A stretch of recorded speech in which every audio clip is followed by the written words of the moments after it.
काही जण असतात ना, जे बेबी करण्याच्या प्लॅनिंगमध्ये असतात आणि सतत प्रयत्न करत असतात, पण त्यांना कन्सीव्ह होत नाही. पण काही जण काहीच प्रयत्न करत नसतात आणि प्रोटेक्शन असेल तरीसुद्धा एका चान्समध्ये त्यांना ते राहतं.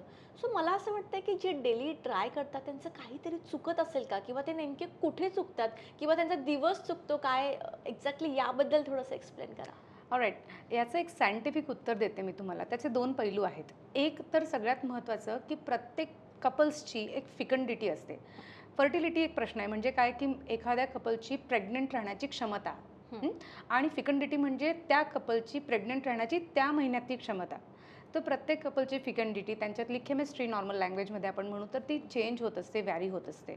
एक हे खूप महत्त्वाचं कारण आहे. दुसरं म्हणजे की जे नॅचरल संबंधाची जी काही प्रोसेस असते त्याच्यामध्ये ओव्ह्युलेशन होणं आणि त्यावेळी ते ओव्ह्युलेशन होऊन अंड फलित होणं, यासाठी खूप सारे कॉम्प्लेक्स मेटाबॉलिक आणि हॉर्मोनल आतमधल्या ज्या गोष्टी आहेत त्या एकदम छान तंतोतंत नीट असणं गरजेचं असतं.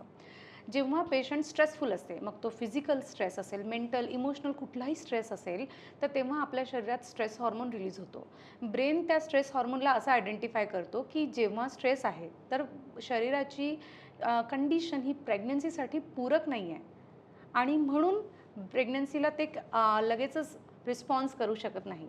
पण किंबहुना जेव्हा अपोजिट असतं, मुलगी अतिशय हॅप्पी, सुखी, आनंदी असते, रिलॅक्स असते, तेव्हा आपलं ब्रेन आयडेंटिफाय करतं की वाव, वातावरण छान आहे बरं का, आता प्रेग्नन्सीसाठी मदत करूया and then she get pregnant immediately. So fecundity आणि फर्टिलिटी ह्या दोन्ही गोष्टी महत्त्वाच्या आहेतच. त्याच्या जोडीला timing of the sex is also very very important. Okay. So प्रत्येकाला हे माहीत असतंच, तरी पण प्रेग्नन्सी कशी राहते? ओके. सो प्रेग्नन्सी राहण्यासाठी मी थोडं सायंटिफिकच सांगते की 4 गोष्टी महत्त्वाच्या असतात. एक म्हणजे ओव्ह्युलेशन. अंडाशयातनं प्रत्येक महिन्याला मिड सायकलला एक एग रिलीज व्हायला हवं. दुसरं, ट्यूब नलिका ज्या असतात आपल्या गर्भनलिका त्या ओपन असायला पाहिजे, फंक्शनल असायला पाहिजे. कारण ट्यूब आणि स्पर्म तिथूनच ये जा करतात. अंडाला स्पाइन असतात, तर ट्यूबच त्याला कॅरी करत असते. तिसरा फॅक्टर असतो स्पर्म.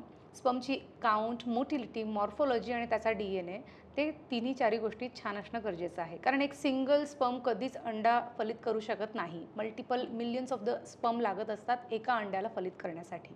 म्हणूनच sperm parameters are very very important.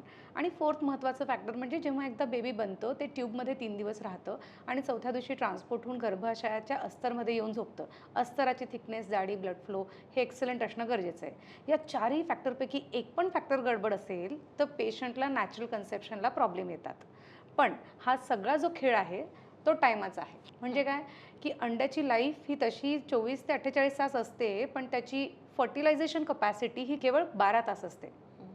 So 12 तासाची विंडो जर कपलनी कॅच केली, स्पर्म तिथे अवेलेबल झाला, तरच ती प्रेग्नन्सी फलित होणार. तुमच्या एंटायर 28-30 दिवसांमधले ते 12 तास हे कॅच करणं कधी-कधी खूप डिफिकल्ट होतं. मग त्यावेळी आपल्याला बरेच मेथड पेशंटना एक्सप्लेन करून सांगायला लागतात, की कॅलेंडर मेथड आहे. जर तुमचे पिरियड्स रेग्युलर आहेत, तर तुम्ही ती विंडो कॅच करू शकता. दुसरं आहे, तुम्ही ओव्ह्युलेशन किटची मदत घेऊ शकता. ठीक आहे. आणि जर नाहीच होत असेल, ज्यांचे पिरियड इरेग्युलर आहे, ओव्ह्युलेशनचा टायमिंगच माहिती नाही आहे, तिथे आमचा रोल खूप चांगला येतो, की फॉलिक्युलर मॉनिटरिंग करून टाइम्ड इंटरकोर्स करण्यासाठी आम्ही पेशंटला गाईड करू शकतो.